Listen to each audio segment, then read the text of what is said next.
Hey Lon, hi folks, it's Lev. Welcome back to another video. For those of you who are new, I'm using pronouns. So this video is the first video I'm filming in a series I'm planning about trans education and just answering trans related things. I'm gonna make future videos where I go on Google and search commonly asked trans questions and answer it and just make this little video series about trans education. In this first video, I'm going to be talking about language and explain some of the terms we may commonly hear used in the trans and gender diverse community, such as trans, gender identity, gender expression, all of this stuff. I will preface this by saying that I'm not going to cover every single term, and that language is a fluid thing. The definition of things now and how we explain it may differ in the future, and that's okay because language is also a constantly evolving thing. So yeah, these definitions and stuff may not hold for say 100, 200, 300 years in the future. Yeah, language is fluid. First word, sex. And no, I do not mean sexual intercourse, I mean biological sex. So biological sex is the physiological and I can't think of another word for biology, but the physiological and biological aspects of who we are. And typically at birth, we're assigned male, female, or someone with intersex variations. And male and female are the binary categories.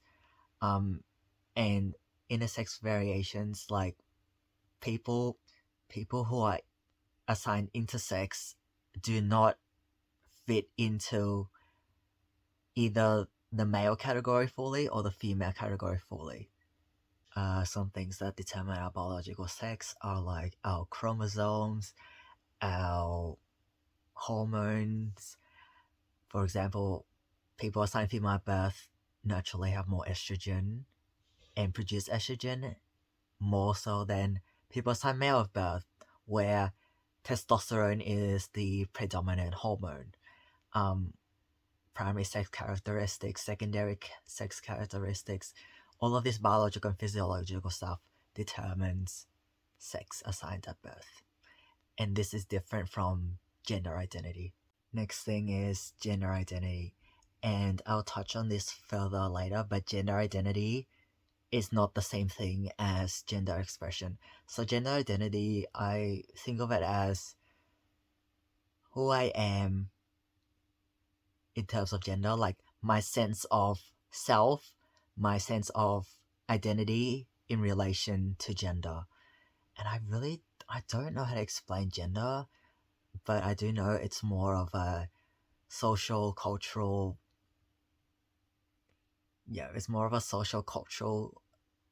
thing rather than biologically determined.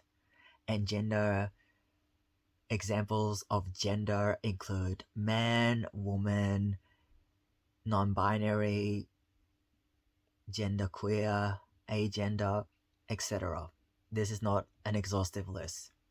And with gender, there are binary and then non-binary. So, for example, trans men and trans women, they fit into the binary genders of man and woman. For example, I'm a trans man. I'm not non-binary, so I'm a binary trans person. But for folks who don't exclusively fit into the genders of man and woman, such as non-binary or genderqueer or gender fluid, these identities are non-binary because they don't exclusively fit into man or woman. Before I get on to explaining what transgender means, I do want to say that being trans is not a choice, and I should also say that when I say trans, it includes gender diverse people too, but I say trans just so it's short. But when I say trans, it includes gender diverse people too, and not just binary trans people such as trans men and trans women. Yes, no one chooses gender, just like no one chooses their assigned sex at birth. Like, I didn't choose to be assigned female at birth, and I did not choose to be a trans man. It's not a choice. So being trans, the way I explain it is when my gender identity is incongruent or not in alignment with my assigned sex at birth. Or some people also say assigned gender at birth, because naturally, I guess, given the very cisgender orientated world we live in, people assume that someone assigned female at birth is a girl and a woman, and people assigned male at birth are boys and men. That's like literally one of the problems. So sometimes I do say assigned gender at birth as well, because in the cis oriented world, gender and sex, it is that there is the assumption that one's gender identity aligns with one's assigned sex at birth. But yes, transgender is when someone's assigned sex at birth and assigned gender at birth is not in alignment with one's gender identity. For example, again, I'm assigned female at birth, and when I say assigned female at birth, it's a nice way of saying I was born biologically female. Yeah, and that's my biological sex is female, but my gender identity is I'm a man, and these two things are not in alignment, which makes me transgender. If I was cisgender, for example, my gender identity and my assigned sex at birth would be in alignment. For example, I would be assigned female at birth and my gender identity would be woman. That would make me cisgender, because these two aspects are in alignment with each other and not in conflict. And transgender is an umbrella term.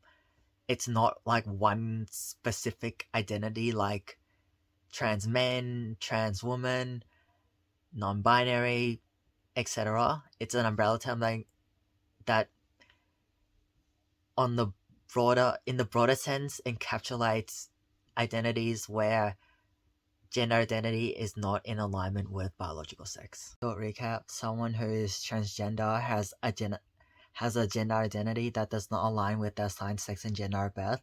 And cisgender, or cis for short, so sometimes I say cis, it's short for cisgender. When I say trans, it's short for transgender. So cisgender is when someone has a gender identity that is in alignment with their assigned sex and gender at birth. Now to gender expression. So gender identity is like who someone is at the core in relation to their gender and sense of gender, but gender expression is how we express ourselves in terms of masculinity and femininity, and it's not the same as gender identity, because one's gender expression does not dictate or define or determine one's gender identity. For example, I'm a trans man.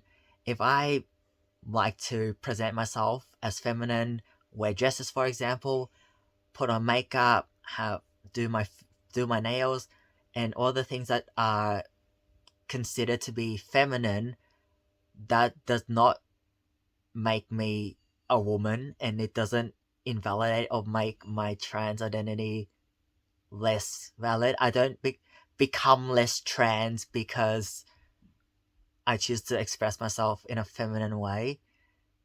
Flip side, for trans women who are masculine and like presenting as masculine, it doesn't make them less valid as a trans woman because they present as masculine. And for non-binary people, for example, if they don't express themselves as being androgynous, it doesn't mean they're less valid as a non-binary person, because gender expression does not define, or it does not alter how trans we are. No, it doesn't. I want to extend that point by saying that the gender expression does not define gender identity. It applies to everyone, regardless of whether we're trans or cis. Like, for example, a cisgender man who presents as a cisgender man who presents as feminine doesn't make him less of a man, and cis women who present as masculine does not make them less of a woman.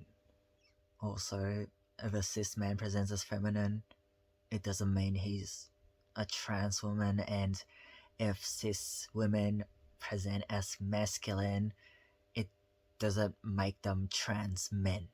The next word that comes to my mind is passing, and passing basically means someone is read as the gender they are. For example, when I go anywhere now, I pass as a man because I look like a typical guy and my voice is deeper too, so that's not a dead giveaway that I'm assigned female at birth.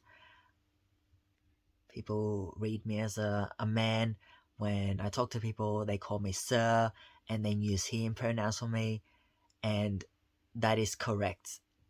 Because I'm I look like a guy, I'm seen as a guy, and that's what passing is. When people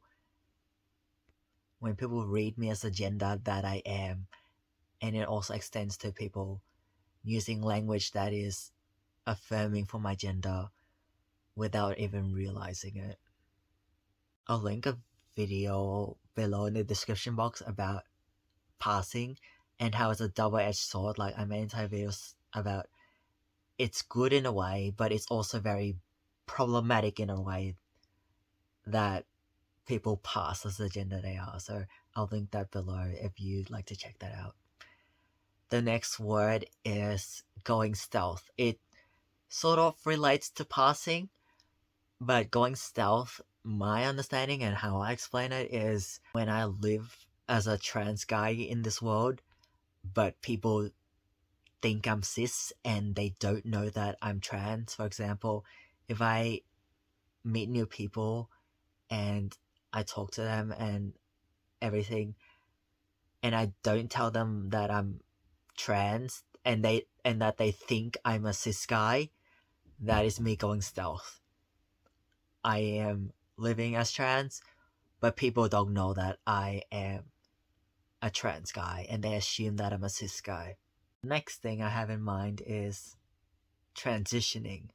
So for me, transitioning in general, it means to me taking steps to start living as the gender I am instead of living as the gender and sex I was assigned at birth. So for example, before I transitioned, I was living as a woman. But once I started transitioning, I started living as a man. And transitioning for me and my understanding can be categorized into different boxes. I think of it as social transitioning, and then there's also medical transitioning. Social transitioning for me involves things like changing the pronouns I use. For example, stop using she, her, and start using he, him. Another aspect of my social transitioning is changing my name, and then changing my name legally as well. Another thing is getting a short haircut. I mean, I don't know where that will go exactly because it's not exactly medical. It's also a part of social transitioning, so I'll just say it here. Getting a haircut, a short haircut, affirming my gender, that's also part of my social transitioning. Another thing is getting used to living as a man as opposed to living as a woman. And yeah, being accustomed to living in my truth that I haven't been living in for most of my life. Living my truth as in living as a trans man instead of living as a cis woman. Another part of social transitioning for me is coming out to people and saying I'm trans, and then getting, I guess, everyone I've told in my life is good with the fact that I'm trans. Like, no one's been transphobic about it. Well, except for one person. But yeah, like coming out to people is also a part of my social transitioning as well. And there's also medical transitioning, which includes things like for younger trans and gender diverse people, puberty blockers. It can include going on hormones, such, or we can also call it HRT, which is hormone replacement therapy. So I'm currently on HRT, which is testosterone. So hormones such as testosterone or estrogen. And medical transitioning can also include gender affirming surgery. For me, it would involve the surgery I want to get, for example, is top surgery, which is basically removing my breast tissue so that I have like a flat chest, because that area gives me dysphoria. Oh yes, dysphoria. I have to try to explain that too. There's another word, and I call it gender affirming surgery. And I don't like the word the phrase sex reassignment surgery, because I'm not trying to change my biological sex. Like, I will never be a cisgender man, and that's a fact. Nothing I do will make me a cisgender man. I just don't. I'm not trying to change my sex. Like, that's why I don't like the word sex reassignment surgery. I'm not reassigning my sex. Like, that is impossible unless I go back into the womb, and I come out of the womb as like a cisgender guy. That's why gender affirming surgery is the more appropriate language in my opinion. So I call it gender affirming surgery. And something else, another point I'm going to make is that someone who is trans is still valid as trans regardless of whether or not they socially and or medically transition, especially medical transition. Just because someone does not medically transition, it does not mean they are not trans or not valid as trans. Medical transitioning does not determine the validity of one's identity and whether they are trans or not. And gender identity is something inherent and at the core of who we are. For example, I'm Vietnamese Australian, that's my cultural background, and nothing I do will change the fact that I'm Vietnamese Australian. Like, me eating food from a certain culture does not mean I become that culture. It doesn't dictate it. Like, the things I do, it doesn't change it. It doesn't change the fact that at the core I am Vietnamese Australian. And same with being trans. Someone who's trans, it's their core. It's who they are at the core. And nothing they do will change the fact that they're trans. Or what I'm trying to say is, like, one's trans identity is valid and it's real, and it's not determined by things they do or do not do or external factors. Gender dysphoria. Like, this is probably the hardest term for me to explain, because I really don't know how to fully explain dysphoria in a way that gives it justice. But one person I spoke to about dysphoria explained that, like, not feeling at home in your own body. And I was like, that not feeling at home in your own body.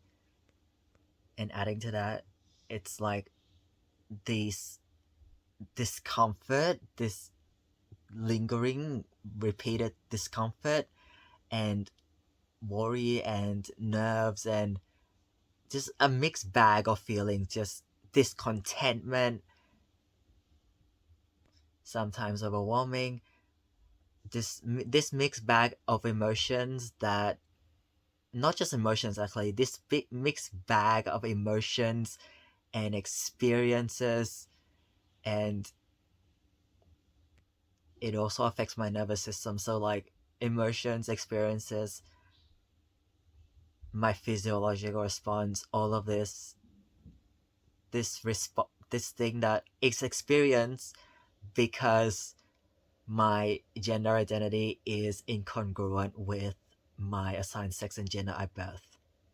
Just a bunch of unpleasant experiences associated with not feeling at home in my own body. It's like, this is what I was given at birth, but this is the body I was assigned with from the universe, and I came out of the womb. I came out of the womb being assigned female at birth, but it's not who I am. Up here, I know I'm trans, and there's this conflict that happens. I think of it also as a series of internal battles, internal conflict, which is like been a full-fledged war my whole life, just happening deep in my subconscious because I am trans.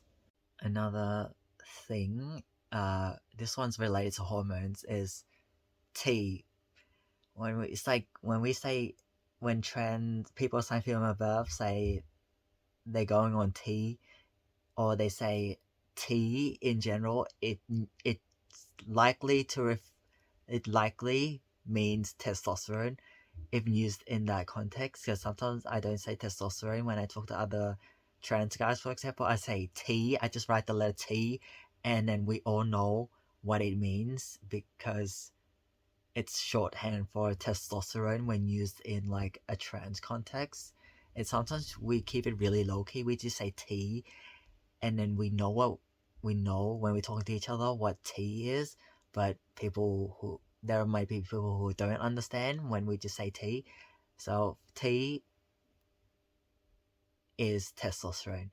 I'm not sure about people who are assigned male at birth and who go on estrogen. I don't know if they use like shorthand E.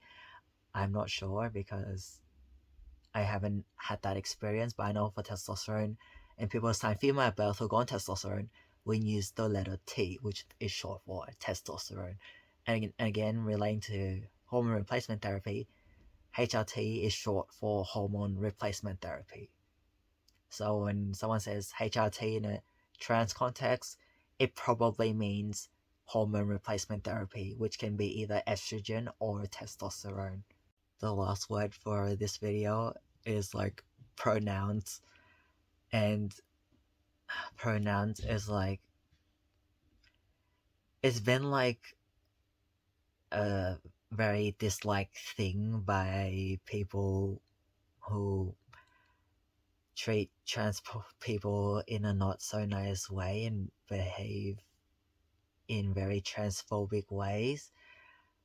Pronouns are like words we use instead of our own name to refer to ourselves or other people. So instead of saying blank name has a dog, we can say he has a dog, she has a dog, they have a dog.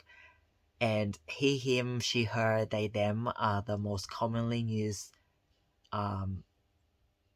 gendered pronouns, I guess.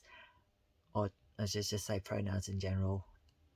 But that is not an exhaustive list, and there are a lot more pronouns that people use. It's like, another way to think about it is, how do I refer to you without using your name?